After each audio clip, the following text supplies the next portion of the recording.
Oh, okay, we're live. That took a while. That took longer than usual. Hello out there. Welcome to the Bubblegum Social Club. My name is Sophia, and I'm here with Samantha. Hi, Samantha. Hello.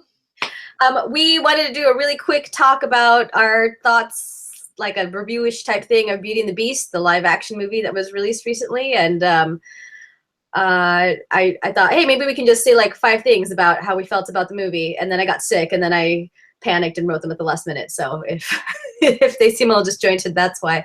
And I just want to do a real quick breakdown of how me and Samantha went into going to see this movie. We saw it separately. I was ready to hate it. I was like super ready to hate it. Me and Samantha had long text conversations where I was just complaining about it. Samantha's like, maybe you should give it a chance. And I was like, no, I don't want to. So, does that seem That's accurate? how it happened. And we ended up coming out with very different reactions than we expected ourselves to have. Yeah, basically that's kind of what happened. It's pretty funny. Yeah, and at the end, I'm going to mention a review that I watched that I really enjoyed, and that basically said all the things that I didn't realize I thought about the movie. But I'll wait for the end to do that. So you go first with your 5 things. Okay, so we kind of decided to do 5 things of what we liked, what we didn't like. So I have 3 main things I liked and 2 main things I didn't like. So firstly, I really liked The Beast, which it's funny because I know you had a different reaction. Well, But I liked him. sorry, go ahead. No, that's okay. I liked him because I was really expecting not to like him from the trailers. I was like, to me, that he was a little uncanny valley and very sort of strange looking and not how I wanted him to look. And I really liked Dan Stevens, and I was like, I don't know if I'm going to see much of him in that character, because it's obviously whole CGI'd and everything that they did. But character-wise and acting-wise, and to my surprise, physically-wise, I quite enjoyed watching the performance. So I ended up really liking his character quite a bit. Number 2, I really enjoyed Belle's mother's background story. I thought that was a really interesting detail and well performed by both of them. And I think it was obviously very rushed, but yeah, I can see that. Yeah. And the whole time travel thing was kind of like, eh. that did not make any sense. No, I liked spoilers. It. Yeah, spoilers. But I liked it, but I was like, I know. What? It was super strange to me because even when he was describing this thing, it was like not clear that you could time travel. I thought it was just like you go a place but you're still in the same time. So when they well, but I thought it was just kind of like you could just see it, like it would just right. kind of really sort of, yeah, like in Avengers when Tony Stark does the whole like lights and like you can see everything around you, but it's just like an image. I thought that's what it was, but then I thought it was gonna be some kind of like hologram thing. Yeah, I know. I should have said spoilers. This happened to be in. But actually, wait, no, it wasn't time travel. I'm so wrong. It was just. Well, it wasn't. We don't know, honestly. Yeah, it didn't really say if it was time travel or not. Yeah. I'm gonna have to put like a big spoiler anyway of this thing and be like, sorry, spoiler review. Yeah, seriously. Yeah. Anyway, that wasn't clear, but it wasn't whole part wasn't clear, but I kind of accepted all that because I really liked the tidbit of the sort of reality check that came in, like she died from plague. I was like, whoa. Yeah. Okay. Yeah, that was good. We get a little bit of a very interesting detail that I enjoyed for her story. Number 3, I was sort of going between 3 different characters that I really, really liked, so I'm going to have to choose one. And I'm going to choose the Enchantress. So I thought that she didn't really have much of an extra role or anything compared to the animated movie, but I enjoyed that she was, one of the villagers kind of keeping an eye on how her spell is going, and she seemed to care about the outcome. Yeah. And that's okay. I just I liked that her character was sort of throughout, the story. She wasn't just at the beginning and just at the end, or she wasn't even at the end in the animated movie, I don't think. Yeah, no, she was just in like the glass, Yeah. the stained glass intro. That I liked seeing her again and stuff. But the review that I listened to that I enjoyed, they did kind of point out that it was a little weird. Like there was something weird about it in that like she didn't really do like when she finds Maurice, she doesn't really do any like she helps him, but at the same time she's sort of like meh. You're kind of like No, okay. I know. She was sort of, yeah. I mean, she was still definitely like in the background. She was just there. She was there. and then when she shows up at the end, I didn't get this, but I heard somebody else saying that it's Tony Goldmark and his like crew of friends on his YouTube channel. He's the guy. He's some jerk with a camera. That's the review.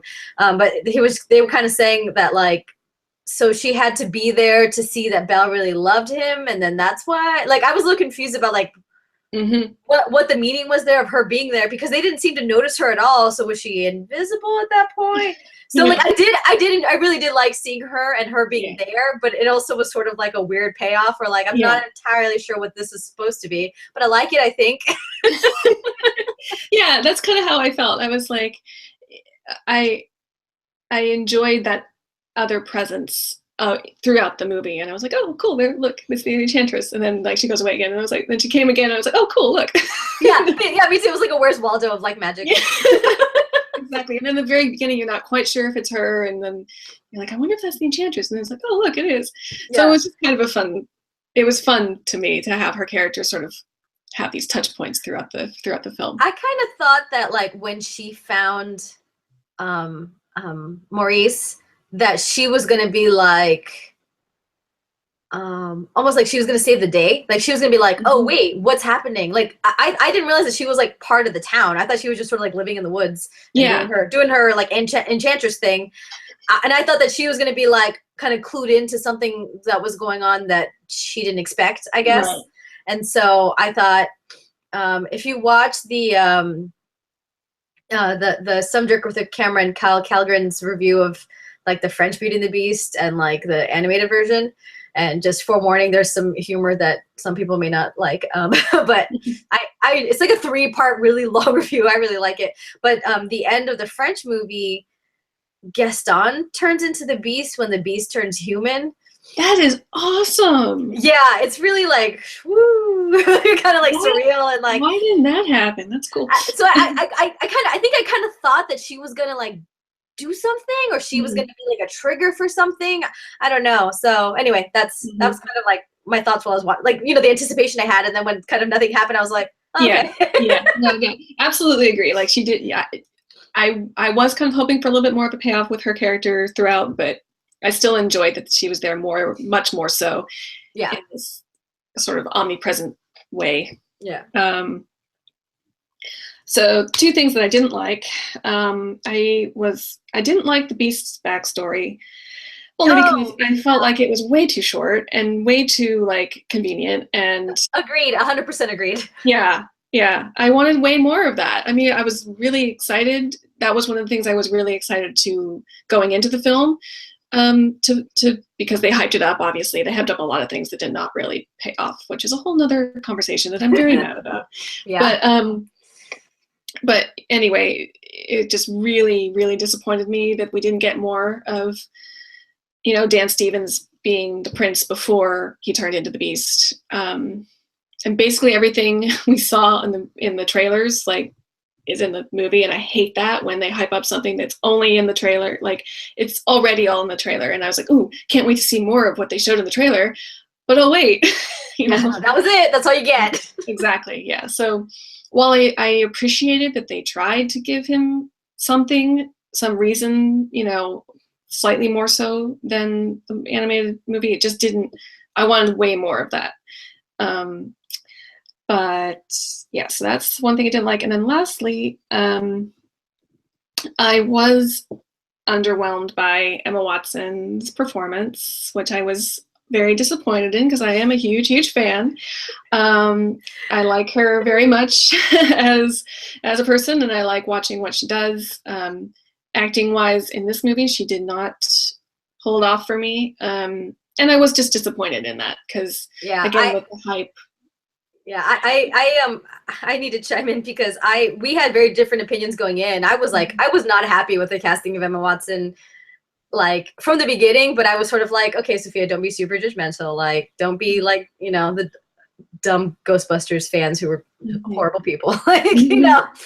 And I know you really liked her. I mean, like, I don't like not like her. I think she's great. I was just sort of like, that seems a little bit too like, oh, Hermione likes the book, so therefore Emma Watson will be a great Belle. And I was like, that's not. Their like personalities are very different. And so I did like the sort of practicality that she brought to the role. Like I did enjoy that because Belle in the cartoon is a little bit more girly in a way, and in a way that like looking back is a little out of place. I don't want to say that it's not okay to be girly. Like obviously I don't think that girly stuff is awesome. But I was just saying that like I could see this sort of transition into more of a like person more well-rounded sort of and I like the idea of Belle being super into practicality, and so that being one of the reasons that she doesn't like Gaston, and being one of the reasons that she reads, and one of the reasons that everybody else around her sort of like, why are you like this? And then the whole thing, you and I had a long conversation about the whole washing inventor thing, and that ended up being like what, 5 seconds, and I was like, why was that even in the movie? I know, it was so, I was like, I was so mad about that. I know. The Disney marketing team on this movie really has really disappointed me, like, for a number of reasons. Yeah, but they just were like, she's a feminist, capital letters, and I was like, she's not in the other, like, she's also in the other movies, and so I was expecting some like weird, like shoved in stuff about like, like, you know, I don't know. I was like, I don't know what I was expecting, but I was expecting something that didn't feel like it was part of the movie, which is what happened, but it only happened for a second. And like, if she had just been like reading to the little girl and then somebody had yelled at her, that would have been enough. Like they didn't need to do all of the rest of that stuff. Like that was, and that's one thing I was just, in all her interviews and stuff, you know, and Emma Watson obviously had a lot to do with this character development. That's been a huge part of the marketing of the movie. But to say, you know, we made her the inventor, and you know, she's the inventor in this version, and we get like 5 seconds of her making something that's not actually a washing machine. It's more like a washing, like it's not a machine. She just does something to help it. I don't know. I was very like, and we don't get enough dialogue or scenes of her doing other inventing or even in the cartoon. Well, I think the thing that bothered me about that too was that in the cartoon she does help her father invent, so it's not like in the cartoon she's not an inventor. And in the in the cartoon, like her conversations with Gaston were much more about the fact that she reads and Gaston doesn't. And that's not in this movie either. Like, you know, like that iconic line is like, you start like thinking and getting ideas and get like disgusted by that. And that's one of the things that we love. Like you and I would always crack up over that. And that's not in the movie. And then another thing that I saw pointed out, this movie's gonna be longer than we meant for it to be, but that I thought was really, I know, right? What I thought was really interesting that I hadn't thought of, that I saw in Tony Goldmark and Company's review of it, was that when she rejects his marriage proposal is actually really like, I mean, it's not a nice one, but it's not the forced marriage that's in the cartoon, where when she says no to him, you're like, oh yeah, because he's just like basically dragging her out of her house to immediately get married. And in this one, he's just like literally just talking to her. He's being an aggressive asshole, yes. So I'm not saying she shouldn't say no, and I am saying he's in the wrong. But then when she starts singing the song that is like one of the iconic songs of the movie, it feels kind of weird. You're like, out of place. You're so right. And so out of place. So you're funnily enough, one of the other things I was battling to put on my list was I actually enjoyed Gaston a lot in this movie. I enjoyed his well-roundedness for some reason. I don't know. Okay, so we'll transition into Gaston, because I didn't put him on the list, but I almost did, because I wasn't sure whether I wanted to put him on the part that I liked or the part that I didn't like. But the thing, so let me explain. So the other thing about Belle that I totally agree with, that I heard in the review, was that she looked so bored during Be Our Guest. Yes. What was that? What? It's not. And somebody pointed out, it's like, oh, somebody made the joke that like, well, she probably never has been in a movie where she had to pretend to see magic before. I her performance. That's why I added her on my list, is because like, Yeah. honey, like that wasn't good. I mean, she looked just not, I don't know. And she did discuss in interviews how difficult that scene was, but still, like, How she was in a movie with dragons and magic and castles and candles that like were in the sky and yeah, all that giant spiders, like a demon, like just everything. And then I know. pretending like dishware has come to life and is dancing for you and that you're delighted and surprised by that is okay. I'm not an actress. I mean, like, I don't, I'm sure it's difficult. I'm not saying that it's not. It's just a little weird to hear somebody who was literally in what, 3 or 4 movies, 8? Yeah. Like in so many movies about a series that's set in a magical setting where there is magic, where she did magic, and I know. like, I'm glad you brought that scene up because I had forgotten about it. Yeah, did she use up all of that ability? Like, I did a better job of being surprised when they take my picture at Disneyland and I'm like pretending to hold Tinkerbell in my hands, and I don't know how to act. That's a really good analogy. I mean, my reaction to, this wasn't CGI, but my reaction to walking into the Beauty and the Beast restaurant at Disney World far surpassed anything that Emma Watson, like. Yeah. She's never had an experience of wonder and surprise that she could have pulled from. Anyway, it's just that song is like the be-all, end-all of. That song, actually, that entire scene, largely due to her performance, but. Also, some of the CGI was sort of like cool, good that they're dancing. Good.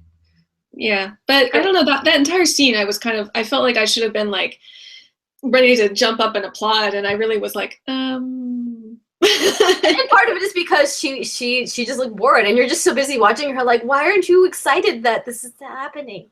I know, it was Anyway. Like, are you like, because like I think that in the original, Belle is so like, what is going on with my life? And then somebody starts showing her kindness and is trying to like, so she's just sort of like, yes, I'm going to surrender to this like moment of happiness because everything else is terrible.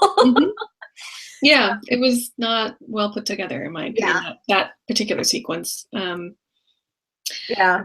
Okay. Well, so you liked Gaston, and it's not on my list, but we'll talk about it really quick. I also really liked Gaston. I did like that they made him a captain and they made him part of a war, and it kind of made him a little bit more fleshed out. And I did really like that. But I think the reason I like that is because of having the previous version in my mind. And I think Luke Evans did a fantastic job. I think Me too. He did a great job. I think that the transition from him being the way he is to him being a villain could have been a little bit more like not longer, but it could have sort of like happened earlier in a way. Yeah. Like, it felt a little bit like he was making a lot of abrupt decisions, and in the other movie, it feels more like he is doing a long scheme. Mm-hmm. So, like, when he sends Maurice to be, incarcerated or whatever, that it feels like it's something that he sort of had been a little bit mulling over already to begin with. So, like, it would have been nice to feel a little bit more of that schemingness. Yeah, it felt a little bit too much like he was making things up on the fly. Whereas in the other one, it feels more like he knows how to layer the lies in a way that'll get him what he wants. Yeah, I mean, didn't we actually have a scene in the animated one? There's a precursor scene when he's talking to LeFou about. And he gets the idea. Yeah, it was LeFou, I'm afraid I've been thinking. Yeah. Yeah, dangerous pastime, I know. And so, like, yeah, so then he's like, oh, yeah, Maurice is known to be the crazy guy in town. We can get him incarcerated, and then I will get him out for Belle, and then she'll love me. That's like their plan. And then Maurice comes and then starts talking about the beast, and he's like, perfect. This is exactly what I needed. And in this one, he was sort of like, we're going to tie him up. Oh, why would you believe him? He's crazy. And then Kevin Kline is looking totally normal. And I'm like, well, why is everybody believing Gaston when clearly he looks fine? I know. You're so right. Why wasn't, God, that scene really needed to be in the movie. Yeah, I was like, why did they leave that out? That was weird. But Luke, like 100% Luke Evans did a great job. The only other problem I had, and this is not Luke Evans' fault, is that in the original Gaston's singing voice is very deep, and Luke Evans' voice is not. And it's a very good voice, and he did a very good job, but it was just a little weird because I'm used to, I guess, this sort of like imposing masculinity, which Luke Evans has. I'm not trying to say he doesn't. I know, like, just in my head, because I've heard the soundtrack so many times, I was sort of like, I'm not scared. I feel like I should be scared. That was the only. But so in that, Luke Evans did a really good job. But there were things in the movie that were missing that I think Luke Evans would have been able to really bring to life. I agree. Okay, cool. Yeah. On to my list. Even though it feels like I've already talked about it. So the first thing that I have on my list that I have like 2 things I liked and 3 things I didn't like. The first thing I have is the costuming and the atmosphere of the movie. I didn't think I was gonna like it at all. And there is like, I do think Lumiere's design was not good. But like every time Cogsworth was on screen, I was always just staring at it, like trying to figure out how it worked. I was like, how did they put it together? Yeah.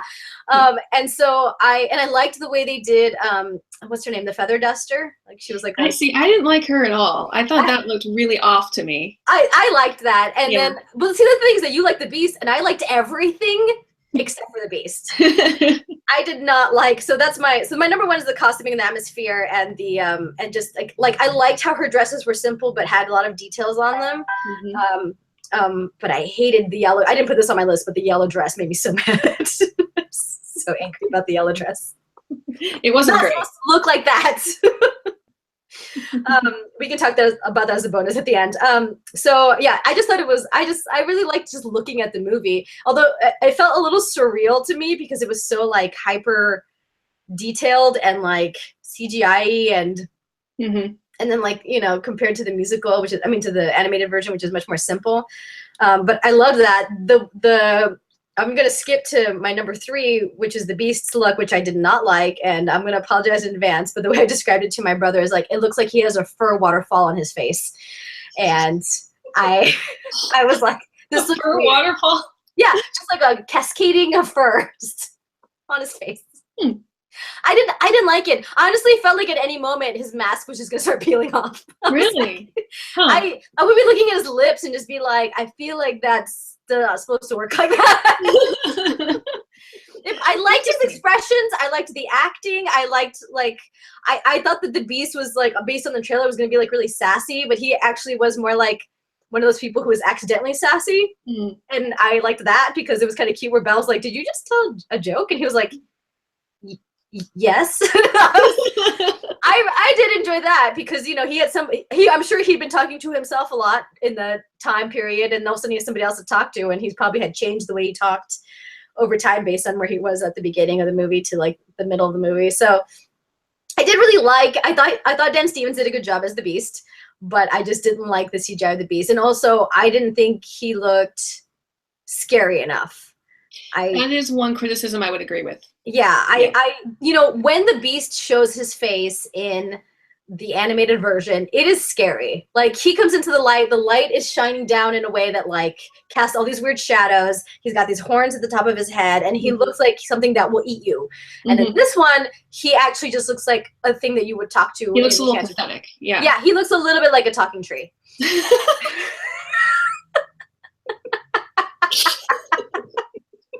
So. You know what? Yeah, I mean, I could have gone with, he almost needed like more bulk in his head. Yeah.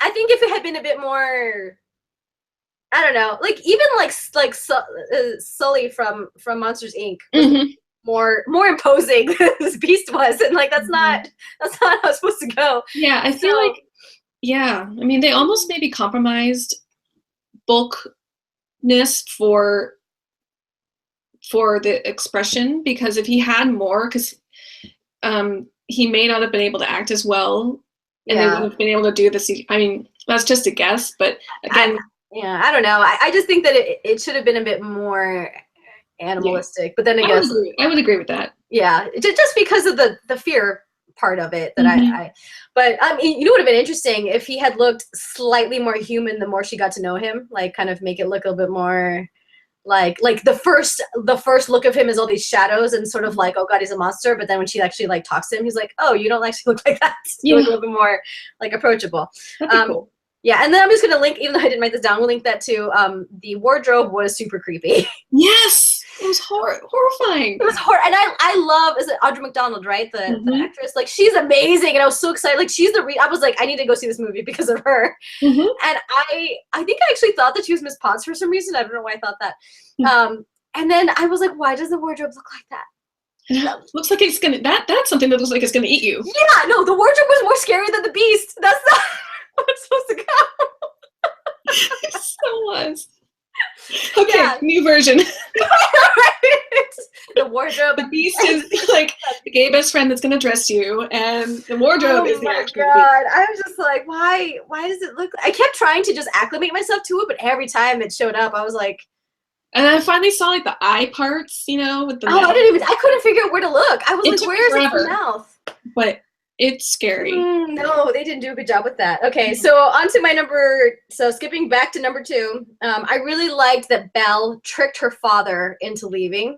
Yes. Yeah, that was really good. Because when I was watching it, I was thinking, this isn't going to make sense for him to just leave her. Like, that's not, I mean, like, I was like, the only way it would make sense for it would be for him to, like, tell her, I'm going to go get help. You know, and I was like thinking, how are they going to play this? Because this is going to feel awful if her father just leaves her there.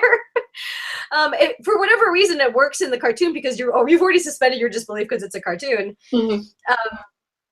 And, you know, you're surprised by the talking candle. So you're like, okay, something weird's going to happen. And this, like, you already know what's going to happen. So you're waiting. So I liked that she was like, oh, let me say goodbye. And he was like, fine, whatever. And then she says goodbye. And then she's like, okay, no, you're leaving. I'm going to push you out of the prison. So that was a good change. That was spectacular. Yeah, I enjoyed that moment immensely. Yeah. Okay. And then, okay, back to the things that I didn't like. So I agree with you that I did like that they tried to flesh out the beast's background more, but I didn't like the way they did it. It made me kind of mad because I almost, in a way, wish that instead of trying to figure out where Belle's mom was, that the idea had been what happened with the beast's dad, but we don't have enough like moms and daughters in Disney, so I'm kind of okay with it. But I almost wish they hadn't really done anything because it was sort of like, oh yeah, his father made him into a bad person and we didn't do anything about it. And I'm like, great, like I don't know why, like that's not my problem. Yeah, it was like it was way too much of a throwaway. Yeah, exactly. And then like I'm like, oh, so it's Belle's job to fix him because his dad made him into a bad person, like. Yeah, like how weak is he? But also, like, why is that your response? I mean, like, I understand that it's your responsibility and that you kind of helped raise him because you were like a servant in the house and you maybe were like kind of a nanny to him. Maybe, I don't know, like, and then you had your kid at some point. Like, I don't know where Chip is in here in this. Like, what exactly did he do that was like, it was so weird to like know that there's all these servants who are like really loving people. And then to see that part of the beginning where he was just sort of like dancing with everybody. And I'm like, what, like picking who he's going to sleep with? And it was like really weirdly menacing at the beginning, him there. And I'm like, why couldn't it just been like, I don't know. I think part of it is that my sort of like the way I explained away sort of some of the weird inaccuracies of the original movie, of the original animated version, was just that it wasn't so much that he was a horrible, evil person, but that he was just very entitled. I mean, like entitlement can turn you into a very evil person, but sort of like, you know, he had a lot of privilege and entitlement and he just expected things to happen a certain way. And the enchantress was like, no. And so then she taught him a lesson that was a very harsh one, but a very necessary one for the kind of person he was becoming. So that, I think I expected that. I think because that was already like sort of in my head. And instead we got like, he's evil. And now he's not. And I was like, what? Well, no, but I think we got, I'm not sure we got that he's evil. I think we got what you just described in the animated one, but just to a weird, heightened degree that we suddenly need more information rather than what actually. Because I agree, that's the same thought I had in the animated movie. Is he just was extremely entitled, but it's just like the dance at the beginning where I'm like, I don't understand what's happening in this scene. He's like watching them dance. Okay, cool. And they're all women. They're all women, but is he like picking one of them? Yeah. Or but like, is he picking one of them to marry, or is he picking one of them for like the night, or like yeah, you're right. It was totally like confusingly specific, yet not yet. I don't know. Yeah, that's like my main criticism of this movie is that it was really specific but not. So I felt like they tried to do a lot in a little bit of time. But they also did a lot they also had, I don't know how to explain it. Like, yeah, and everything then was specific and vague at the same time. Like, how did you do that? Yeah, and talking about like vague story additions, like I got really, really, really confused at the end when like Mrs. Potts was like, Mr. Potts, and I was like, wait, what? You know? Yeah, no, okay, so that's my next point. Okay, good, good, because we need to talk about this. Yeah, number 5, Cogsworth having a wife, which is related to this. Because first of all, what kind of weird, like, misogynistic stuff was that, where he was like, oh, I wish I was a clock again, and I'm like, I know. Like, Cogsworth didn't have a wife in the original, he doesn't need a wife now.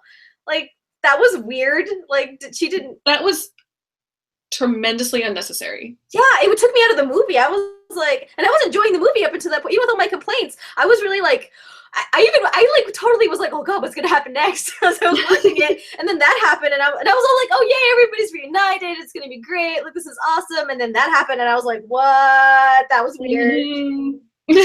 Like, no, because in the original, like, it's sort of like Cogsworth and Lemire are like, oh, our friendship is here and we're human and this is great. Okay, cool. Lemire's gonna go with his girlfriend and I can breathe and be away from this jerk that I've been stuck with. You know, yeah. like, you could feel the relief. It was such a weird. No. Yeah, completely unnecessary addition. And then the thing with Mr. Potts, okay, fine, do that, but why is he one of the people who's like attacking the castle then? I know, and that took me forever. That took me out of the movie because I was like, I forgot that one line at the very beginning, like 2.5 hours before, that said, and that, you know, the villagers were meant to forget or something. Yeah. And it took me to the very end, like when the credits started to roll, because I was so confused, and I was like, oh yeah. Well, they were supposed to remember, but then they did. That really like bothered me. Yeah, I liked that he walked in and said, well, because the one throwaway line that I forgot, and then later I was like, oh, that's what that was supposed to be, was when Belle says to him, did you forget something again? And he was like, yeah, but I don't know what it is, which apparently was a callback to, and I was like, how do we that was supposed to make us go, oh right, okay. No, there's no, I thought that was gonna be like a quirk and that he was gonna be like her friend in the village, and like when something bad happened, he was gonna be like, what are you guys talking about? He's like a good person. I mean, honestly, he looked more like what I picture Maurice to look like in a live action movie than Kevin Kline did. I'm happy Kevin Kline was the dad, but I'm just saying that, like, that's the Maurice that I would have imagined. Like, that's the Maurice that's in the Broadway version. So it's kind of like weird. So I was like, oh, okay, that's gonna be like her like surrogate village dad kind of thing. Yeah, I thought, yeah. So I thought it was gonna be like something where she helps him remember something. Like, I thought it was gonna be like a B plot, like a really cute little like B. But no, instead, he comes to the castle and says, oh, I remember this. And I was like, oh, okay, so he's gonna be like, oh, I remember this castle, and like maybe he was a friend to somebody in the castle. But then when it turns out that he's married and has a child who was in the castle, I'm like, how horribly tragic is that he's like attacking and possibly murdering these things that are in the castle? All of them, all the villagers, there was like half, I was like, how did it happen that half of them stayed at the castle, but half of them were in the village? Were like the half like lived at the castle because they worked there, or that didn't make any sense. Like, why would his wife work in the village and not? Yeah, how did unless they were just like happened to be in the village, and then they're so far away from each other. I know. I was just like, really, that made I wanted that to make sense. I wanted that to be like a cool fleshed out part of the story, but it really did not work. They tried to flesh out too many parts of the movie. They did. Yes. Yeah. 100%.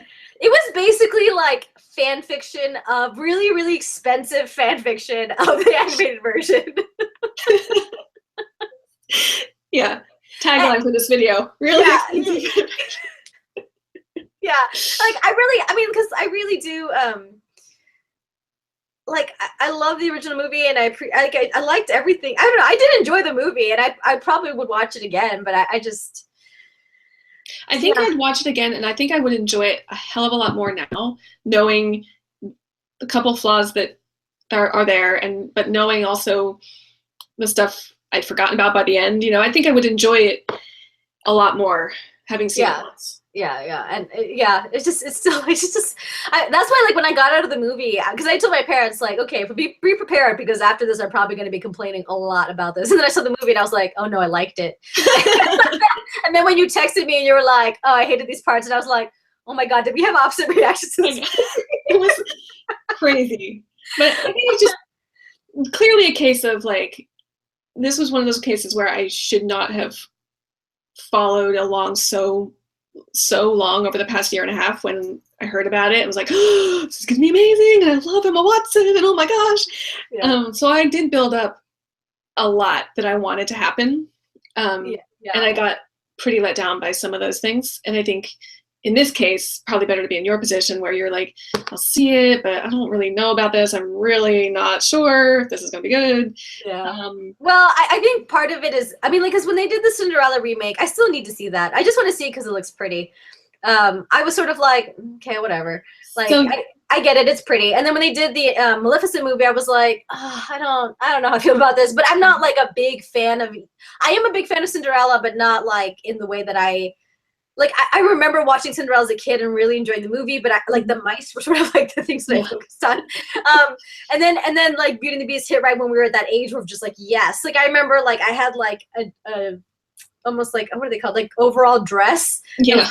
Denim, and I was like, this is my Belle dress. Like, you know, and like she read a lot and I read a lot. So that movie, like, I watched it so many times that I probably could have like at some point in my life just recited the entire movie. Right. Absolutely. So yeah. So, you know, it's, I think I was just so like, nope, no. But like my first complaint when I saw the trailer was that her hair wasn't brown enough, just so you understand how nitpicky I am about all this stuff. I will, sorry, were you? No, I'm done, go ahead. I will say in this new vein of Disney live action remakes, I did appreciate with Beauty and the Beast very, very much, and this is one of the things I was really excited about when I first heard about it, is that they were going to actually switch up some stuff and try and flesh out things, which they attempted. They didn't do very successfully, but still they tried. And with Cinderella, my biggest complaint with that remake, or that live action version, it was literally, I could have just watched the animated version. It was literally shot for shot following along, which was kind of cool for like 5 seconds. I just want to like fast forward to the part where she gets to the ball. Like, that's basically what I really wanted to see, was like everything after that. Yeah. You know, like I just wanted to see the pretty stuff. It's kind of like it's not Ella Enchanted, it's Ever After. Yeah. You know, like that part where she gets to the ball and she's all sparkly and it's just like amazing, and then it's horribly sad and like that's the kind of thing where you're like, yes, that. So that's why I kind of was like, okay. Yeah. It was weird how like oddly flat Emma Watson was in this movie. And let's just do one final thing about the dress. So the thing I wanted to say about the dress is that it is a very pretty dress. However, when you have had years and years and years of people doing artists doing princess memes on the internet, and one of those memes is, what would the princess dresses look like if they were period appropriate? And every single time Belle's dress looks incredible. Why would you not take the opportunity to do that? I agree 100%. For some reason, the yellow dress was incredibly ugly. It was so boring. And I'm thinking that like maybe the reasoning was like, oh, Belle wouldn't wear something like that because she's a humble girl who's like about like being, you know, logical and reading. And even though her favorite book is Romeo and Juliet, then he like as somebody said on Twitter, he mansplains Shakespeare to her. And I was like, that part was weird. I was like, also the part where she picks up her book and she was like, I'll just read this again. And it's like, it's a romance. And I was like, that's implied in the movie, but that's not explicitly stated in the movie. So why are you making it weird? Don't make it weird, movie. But yeah, why are you making it weird? They seriously were like, she likes to read romance. Yeah, this feminist likes to read romance. And I was like, why are we focusing on this? Oh my god. This is a song. That's all you need. You need the part in her song where she sings about it because it's a call to what's going to happen in the future. That's literally all it is, guys. Don't read so much into it.